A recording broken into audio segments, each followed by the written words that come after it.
কতদিন মুরগির গোশ খাই না। এই পাগলা, তুই আমার ব্যবসায় লাল বাতি জ্বালাতে আইছিস? এখানে বসে থাকলে কাস্টমার আসবে নি। এখানতে ভাই 1 কেজি মুরগি দেন। কাস্টমার আইয়াছে।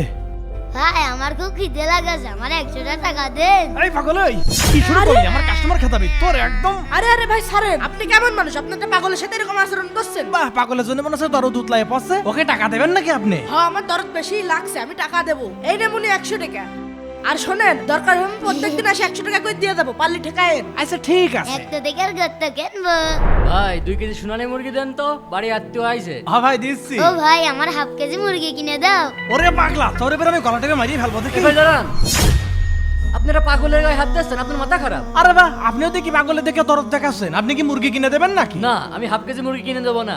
এমনি ধর 1000 টাকা, তুই এখান থেকে মুরগি কিনবি না, তুই বাজারে যে গরু গোশ কিনবি।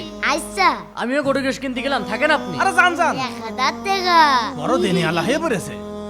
এই পাগলা থাম, হ্যাঁ? দেখি কয় টাকা হলো। আরে 1100 টাকা হয়ে গেছে। এক কাজ কর, 100 টাকা এখানে রেখে দে, আমি 1000 টাকা রাখলাম। এরকম চলতে থাকলে আমরা খুব তাড়াতাড়ি কোটিপতি হয়ে যাব। এই তাড়াতাড়ি এবার পাগল সাজ। বন্ধুরা, আমাদের চালাকিটা কেমন ছিল কমেন্টে অবশ্যই জানাবে।